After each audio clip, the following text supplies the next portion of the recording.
Hyderabad KBR park పరిసరాలను GHMC commissioner పరిశీలించారు.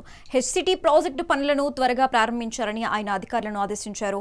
భూసేకరణ ప్రక్రియను వేగవంతం చేయాలని అన్నారు. గ్రౌండ్ వర్క్స్ లో నాణ్యత పాటించాలని కమిషనర్ సూచించారు.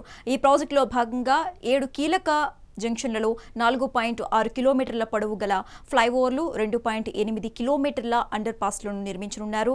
వీటితో నగరంలో ట్రాఫిక్ సమస్య తగ్గనుందని తెలిపారు.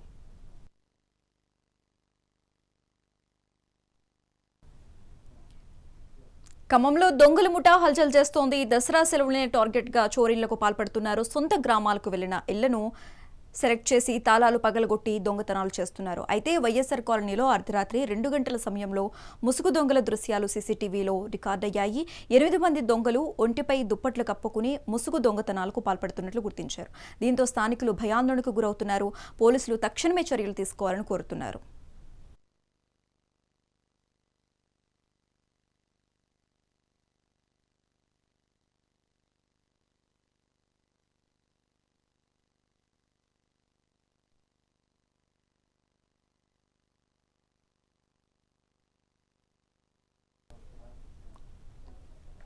నిజామాబాద్ జిల్లా కోటగిరి మండల కేంద్రంలో విషాదం చోటు చేసుకుంది. ఎస్సీ కాలనీలో ఉన్న రైస్ మిల్ గోడ కూలి మహేష్ అనే వ్యక్తి, అతని కూతురు 7 రోజుల పాప అక్కడికక్కడే మృతి చెందారు. ఈ ప్రమాదంలో మహేష్ భార్య మహేశ్వరికి తీవ్ర గాయాలు కావడంతో చికిత్స నిమిత్తం బోధాన్ ఆసుపత్రికి తరలించారు. గత కొన్ని సంవత్సరాలుగా రైస్ మిల్ మూతపడి ఉంది. నిర్వహణ లేకపోవడంతో ఇటీవల కురిసిన వర్షాలకు దెబ్బతిన్న గోడ కూలిపోయింది. వరంగల్ జిల్లా నర్సంపేటలోని జీఎస్టీ సంస్కరణలపై బీజేపీ శ్రేణులు హర్షం వ్యక్తం చేస్తున్నారు. దేశ ప్రధాని మోదీ చిత్రపటానికి క్షీరాభిషేకం చేశారు. ఈ సందర్భంగా బీజేపీ జిల్లా ప్రధాన కార్యదర్శి ప్రతాప్ రెడ్డి జీఎస్టీ సంస్కరణల ప్రాముఖ్యతను వివరించారు. జీఎస్టీ సంస్కరణలు సానుకూల ప్రభావం చూపుతాయని ఆయన స్పష్టం చేశారు.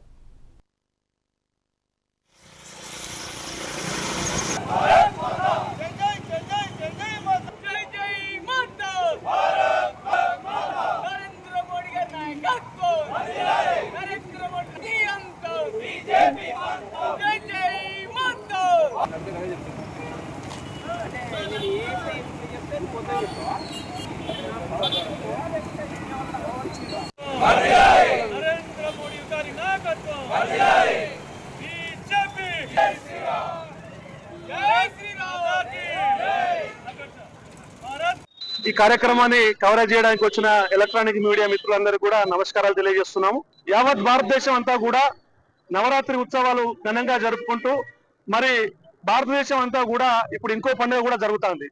ఏదైతే నిన్న సోమవారం ఉదయం 22వ తారీఖు ఉదయం 9 గంటల నుంచి జిఎస్టీ ట్యాక్స్ లో నుంచి సడలింపులు, ఏదైతే 4 స్లాబ్స్ గా ఉన్న జిఎస్టీని ప్రధానమంత్రి నరేంద్ర మోడీ గారు పేద ప్రజల కోసం జిఎస్టీ కౌన్సిల్ ద్వారా 3 స్లాబ్లుగా మార్చి అందులో 28% ఉన్న ట్యాక్సులను 18%గా, 18% ఉన్న ట్యాక్సులను 5%గా, మరి 5% ఉన్న ట్యాక్సులను 0%గా నిరుపేద కుటుంబాల కోసం, మధ్యతరగతి కుటుంబాల కోసం ఈనాడు సడలింపు చేయడం జరిగింది. మరి రకరకాల రంగాలలో ఈనాడు పాలు, పన్నీరు, చపాతీ లాంటి నిత్యావసర సరుకుల దగ్గర నుంచి మొదలు పెడితే వైద్యం, విద్యా రంగాలలో, వైద్య రంగాలలో ఈనాడు ప్రతి కుటుంబం కూడా ఇన్సూరెన్స్ల కోసం ఎంతో ఇబ్బంది పడడం జరుగుతుంది. మరి ఆ కుటుంబాల భద్రత కోసం ఈనాడు ఈ హెల్త్ ఇన్సూరెన్స్లు కానీ, మరి టర్మ్ ఇన్సూరెన్స్లు కానీ ఎన్నో సంవత్సరాల నుంచి విపరీతమైన ట్యాక్స్ ఉండడం జరుగుతుంది వాటి మీద. మరి ఆ టర్మ్ ఇన్సూరెన్స్ కానీ, హెల్త్ ఇన్సూరెన్స్లు కానీ మీద ఎలాంటి ట్యాక్స్ లేకుండా పేద ప్రజలందరూ కూడా ఇన్సూరెన్స్లు కట్టుకునే విధంగా మరి వాళ్ళ కుటుంబాల భద్రత కోసం ఈనాడు వైద్య రంగంలో చాలా పరికరాల మీద కూడా జీఎస్టీ తక్కువ చేయడం జరిగింది. సిద్దిపేట ప్రభుత్వ ఆసుపత్రి అవుట్ సోర్సింగ్ సిబ్బంది ధర్నాకు దిగింది. తమకు దసరాలోపు జీతాలు చెల్లించాలని అవుట్ సోర్సింగ్ ఉద్యోగులు డిమాండ్ చేస్తున్నారు. అవుట్ సోర్సింగ్ ఉద్యోగులకు పీఎఫ్, ఈఎస్ఐ కూడా ఏజెన్సీ సంస్థలు కట్టడం లేదని కాంట్రాక్ట్ ఉద్యోగుల రాష్ట్ర అధ్యక్షులు శ్రీనివాస్ ఆరోపించారు. 5 నెలల నుంచి కాంట్రాక్ట్ ఉద్యోగులకు వేతనాలు చెల్లించడం లేదని ఆవేదన వ్యక్తం చేశారు.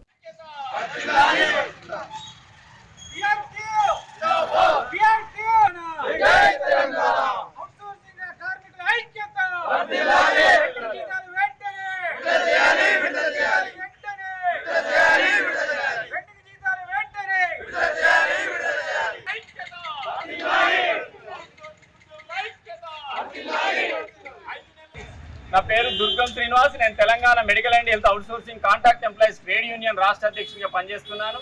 వైద్య ఆరోగ్య కుటుంబ సంక్షేమ శాఖలో పనిచేస్తున్నటువంటి outsourcing sanitation, security, patient care, MTS, minimum time scale వాళ్ళు, తర్వాత అనేక మంది వివిధ క్యాడర్లలో పనిచేస్తున్నటువంటి ఉద్యోగులకు గత 5 నెలల నుంచి జీతాలు లేవని చెప్పేసి గౌరవ వైద్య ఆరోగ్య శాఖ ప్రిన్సిపల్ సెక్రటరీ గారికి రిప్రజెంటేషన్ ఇవ్వడం జరిగింది. అదే విధంగా డైరెక్టర్ గారికి రిప్రజెంటేషన్ ఇవ్వడం జరిగింది.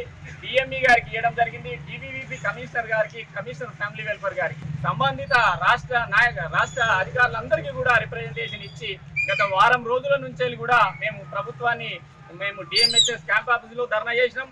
అదే విధంగా ప్రజాభవన్ లో కూడా ధర్నా చేసినాం. ఇప్పటికి కూడా జీతాలు ఇవ్వకపోవడంతో అన్ని హాస్పిటళ్ల ముంగట ధర్నా చేయాలని చెప్పేసి కూడా మా ఉద్యోగులందరికీ కూడా తెలపడం జరిగింది. ఈ రాష్ట్రంలో వైద్య ఆరోగ్య శాఖలో పనిచేసేటువంటి ఉద్యోగులకు గత 5 నెలల నుంచి జీతాలు లేకపోతే ఎట్లా బతుకుతారని చెప్పేసి కూడా మేము ప్రధానంగా డిమాండ్ చేస్తున్నాం. ఉద్యోగులు అనేక రోగాలతో వచ్చినటువంటి పేషెంట్లకు సేవ చేస్తున్నటువంటి ఉద్యోగులకే గత 5 నెలల నుంచి జీతాలు లేవు. పిఎఫ్ కడతలేరు, ఈఎస్ఐ కడతలేరు, ఏజెన్సీ విధానం రద్దు చేయాలని చెప్పేసి అనేక సార్లు డిమాండ్ చేసినప్పటికీ కూడా ఈ ఏజెన్సీలకు తొత్తులుగా మారి ప్రభుత్వము ఏజెన్సీలనే కొనసాగిస్తూ జీతాలు గత 5 నెలల నుంచి జీతాలు లేకపోతే ఈ కుటుంబాలు ఎట్లా పోషణ జరుగుతుందని చెప్పేసి కూడా డిమాండ్ చేస్తా ఉన్నాం. తక్షణమే వచ్చేది పెద్ద పండుగ ఈ తెలంగాణలో బతుకమ్మ, దసరా, దీపావళి పండుగలు ఉన్నాయి. అనేక మంది కార్మికులు, ఉద్యోగులు బాగా ఇబ్బందులలో ఉన్నారు. కుటుంబ పోషణకు వారికి నిత్యావసర సరుకులే కావచ్చు, బట్టలే కావచ్చు, అనేక వాటికి కుటుంబంలో ఇబ్బంది పడుతున్నారు. అందుకని చెప్పేసి ప్రభుత్వం ఈ 2-3 రోజులలో ఇట్లా జీతాలు విడుదల చేయకపోతే రాష్ట్ర వ్యాప్తంగా ఉద్యోగులమందరం కలిసి విధులు బహిష్కరించేసి హాస్పిటళ్ల ముంగట నిరసన ధర్నా. శక్తిపీఠాలలో ఒక శక్తిపీఠంగా కొలువుదీరిన శ్రీకాళేశ్వర ముక్తేశ్వర క్షేత్రంలోని అనుబంధ ఆలయం అయిన శ్రీ శుభానందదేవి ఆలయంలో శరన్నవరాత్రి ఉత్సవాలు 2వ రోజుకు చేరుకున్నాయి. మహాచండీ యాగాలు, బ్రహ్మశ్రీ పాల్యపు చంద్రశేఖర్ శర్మచే దేవీ వైభవ ప్రవచనాలు. ఈ 2వ రోజు శ్రీ శుభానందదేవి, శ్రీ జ్ఞాన సరస్వతి అమ్మవారు, బ్రహ్మచారిణి గాయత్రి దేవిగా అమ్మవారు భక్తులకు దర్శనమిస్తారు. కాళేశ్వర ముక్తేశ్వర స్వామి క్షేత్రంలో అనుబంధ దేవాలయాలు అయినటువంటి శ్రీ శుభానంద అమ్మవారి దేవాలయం, అలాగే శ్రీ సరస్వతి అమ్మవారి ఆలయంలో నవరాత్రోత్సవాలు అత్యంత వైభవంగా నిర్వహించబడుతున్నాయి.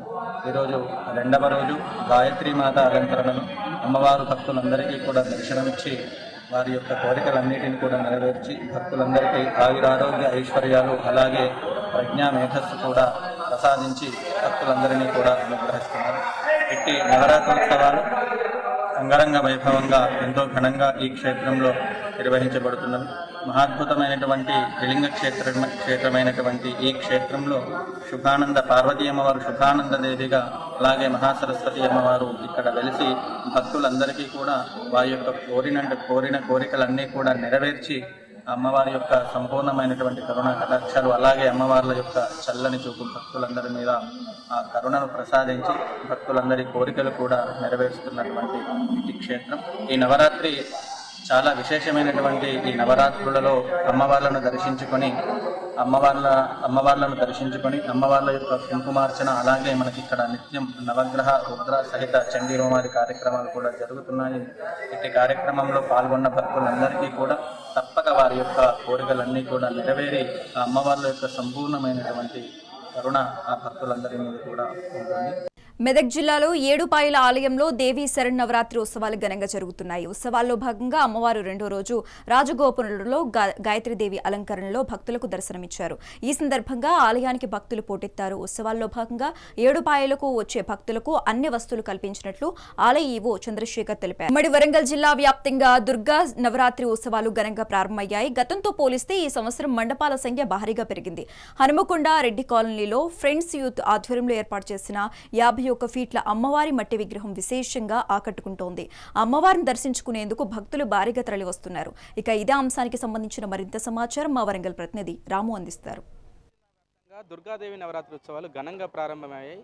ప్రతి కాలనీలో వాడవాడలా కూడా దుర్గాదేవి మండపాలు ఏర్పాటు చేసి ప్రత్యేకంగా పూజలు నిర్వహిస్తున్న పరిస్థితి. ప్రస్తుతం మనం రెడ్డి కాలనీలోని ఫ్రెండ్స్ యూత్ అసోసియేషన్ వాళ్ళు ఏర్పాటు చేసిన 51 అడుగుల మట్టి విగ్రహం అమ్మవారిని ఇక్కడ ఏర్పాటు చేశారు. ఇక్కడ ఒకసారి విజువల్స్లో కూడా చూడొచ్చు.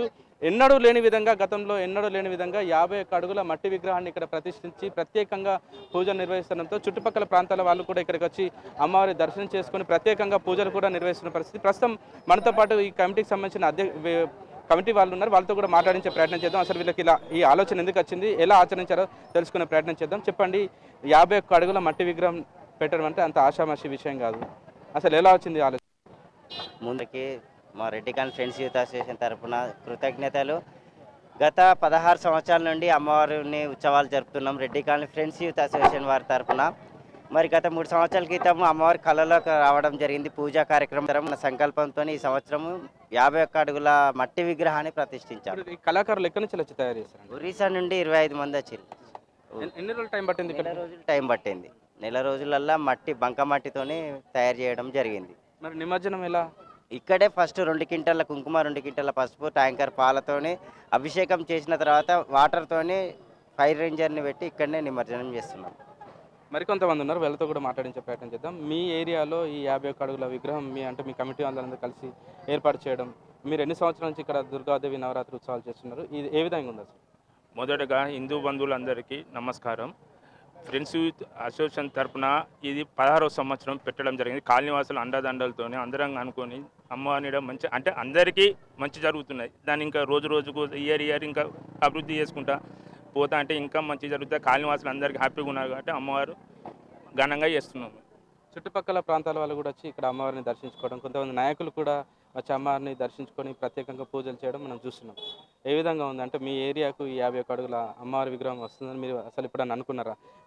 ఈ గల్లీలోకి వేరే లీడర్లు కూడా వచ్చి ప్రత్యేకంగా పూజలు చేయడం ఏ విధంగా ఫీల్ అవుతుంది? నిజంగా ఇక్కడికి వచ్చి మొక్కుకున్న వారికి అనుకున్నట్లు అవుతుంది కాబట్టి వారే వస్తున్నారు, వచ్చి అందరు దర్శనం చేసుకున్నారు. వాళ్ళకి మంచి అనిపిస్తుందని మళ్ళీ సంవత్సరం మళ్ళీ వస్తూ ఉన్నారు కాబట్టి అందరికి హ్యాపీ జరుగుతుంది కాబట్టి అందరు వస్తున్నారు. మీరు చెప్పండి, ఇక్కడ నవరాత్రి ఉత్సవాలకు సంబంధించి అంటే మీరు ఎలా నిర్వహిస్తారు? అంటే డొనేషన్స్ ఏమైనా వేసుకుంటారా? ఏ విధంగా ముందుకు వెళ్తారు? డొనేషన్స్ వేసుకుంటాం. అన్ని విధాలుగా అన్ని సహకారాలు మొత్తం అందరూ మేము అన్ని కలిసికట్టుగా చేసుకుంటాం బాగా. ఇక్కడ అమ్మవారు అంటేనే ముఖ్యంగా మహిళలు ప్రత్యేకంగా పూజలు ఈ నవరాత్రుల్లో నిర్వహిస్తుంటారు. మహిళల స్పందన ఏ విధంగా ఉంది? బాగుంది. మేము చెప్పగానే వచ్చి ప్రతి ఒక్క కార్యక్రమం మహిళలే చేస్తారు ఇక్కడ. ఎట్లా ఉంది బ్రదర్, ఇక్కడ ఎట్లా ఉంది ఈ ఏర్పాట్లు? కానీ అమ్మవారు రెడ్డి కాలనీ ఫ్రెండ్స్ యూత్ దగ్గర ఈ అమ్మవారిది ఇక్కడ మన ఈసారి పెద్దది, దీనికంటే పెద్దది ఇక్కడ లేదు, వరంగల్లో ఇక్కడ లేదు. ప్రతిసారి బాగా జరుగుతాయి. మన మహిళలు కూడా బాగా ముందు సపోర్ట్ చేస్తారు. దీనికి కారణం మా శ్రీకాంత్ అన్ననే అన్నిటికీ ముందు వాడి చేసి దానికి పేరు తీసుకొచ్చిండు, అందరిని చేసిండు. దాతలను కూడా ముందు తీసుకొచ్చి ప్రకాశన్ అట్లా సపోర్ట్ పెద్దగా చేసి ఈ అమ్మవారు ఇట్లా ఇక్కడ వారికి ఉన్నా అంటే అందరి సపోర్ట్ అన్న.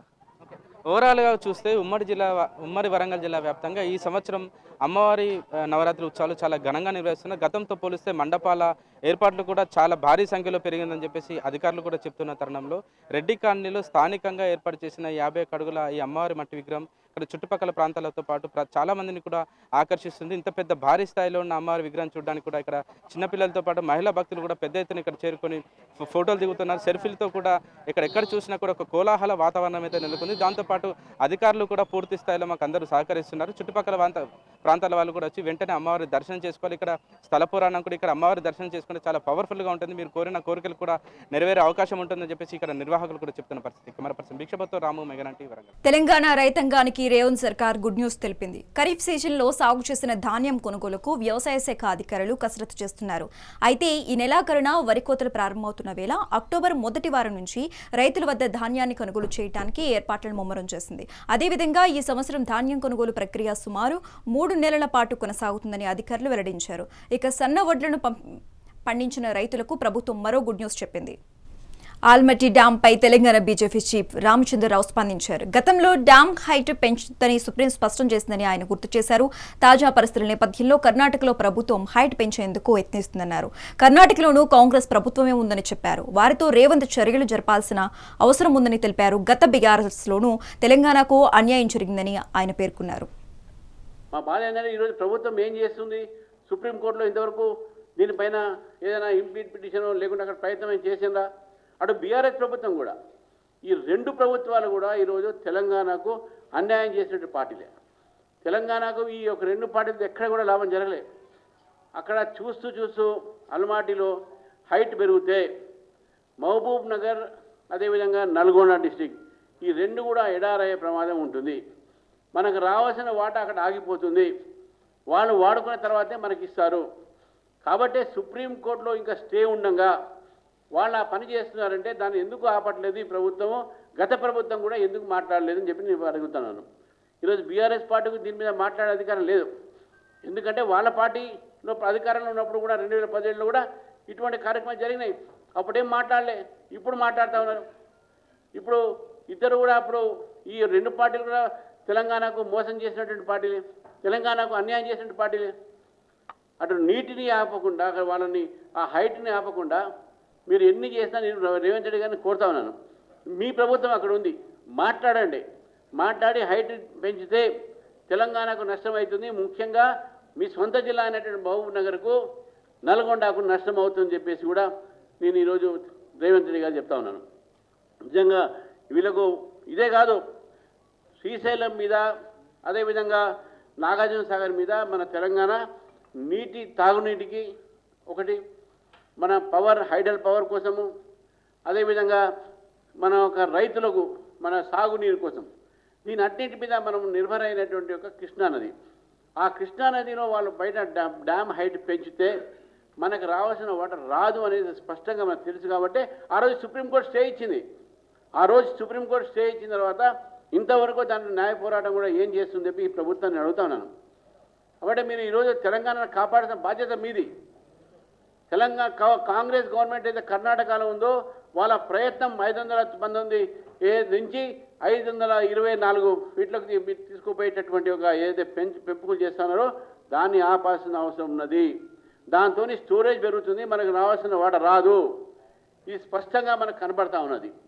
కాబట్టి దయచేసి నేను ప్రభుత్వాన్ని అడుగుతున్నాను, దీని మీద రాజకీయం చేయకుండా తెలంగాణ ప్రయోజనం కోసం మీరు చూడండి. మా దురదృష్టం ఏంటంటే మన ప్రజాస్వామ్యంలో ఏమంటాం, ఇది government by the people for the people of the people అనేది. మరి by the people of the people అంటే ఈరోజు తెలంగాణ ప్రభుత్వం ఎట్లయిందంటే government for the contractors, government by the contracts and government for commissions. ఇది అయిపోయింది. ఇది for the people by the people అయిపోయినాయి. కాంట్రాక్ట్స్లు కమిషన్లు. దయచేసి దాని మీద పోకుండా మీరు తెలంగాణను రక్షించే ప్రయత్నం చేయండి. ఫెడరల్ స్ఫూర్తితో ఈరోజు మేము పోతా ఉన్నాం. నిన్న మీ నీటి పారుదల మంత్రి గారు ఛత్తీస్గఢ్ వెళ్ళారు. అక్కడ సమ్మక్క సార్ల ప్రాజెక్టుకు మరి నో అబ్జెక్షన్ అడిగారు. మా ప్రభుత్వము అక్కడ మాట్లాడకుండా తెలంగాణ ప్రయోజనం కోసము, ఈ యొక్క దేశ ప్రయోజనం కోసము ఎమ్మటే నో అబ్జెక్షన్ ఎన్ఓసి ఇచ్చి అక్కడ సంతకాలను కూడా పెట్టి వచ్చారు. మరి ఇటువంటి మీ ప్రభుత్వం, మా బీజేపీ ప్రభుత్వం అక్కడ, ఇప్పుడు కర్ణాటకలో మీ ప్రభుత్వం. కనీసం వాళ్ళ దగ్గర మీరు ఉత్తమ్ కుమార్ రెడ్డి గారిని పంపించండి, అక్కడ మాట్లాడమని చెప్పండి. అది చేయరు. ఏదంటే మా మీద పడి ఏడుస్తూ ఉంటారు, లేకుంటే మొత్తుకుంటూ ఉంటారు. దయచేసి ఈరోజు బీఆర్ఎస్ పార్టీగా దీని మీద మాట్లాడే అధికారం లేదు. బీఆర్ఎస్ పార్టీ కింద వాళ్ళ టైంలో ఇది జరిగింది. ఇది వాళ్ళ సమయం వాళ్ళు నోరు మూసుకొని కూర్చున్నారు. 299 టీఎంసీకి ఒప్పుకొని ఆ రోజు కేసీఆర్ గారు తెలంగాణ అన్యాయం చేశారు కృష్ణా వాటర్ సంబంధించిన దాంట్లో.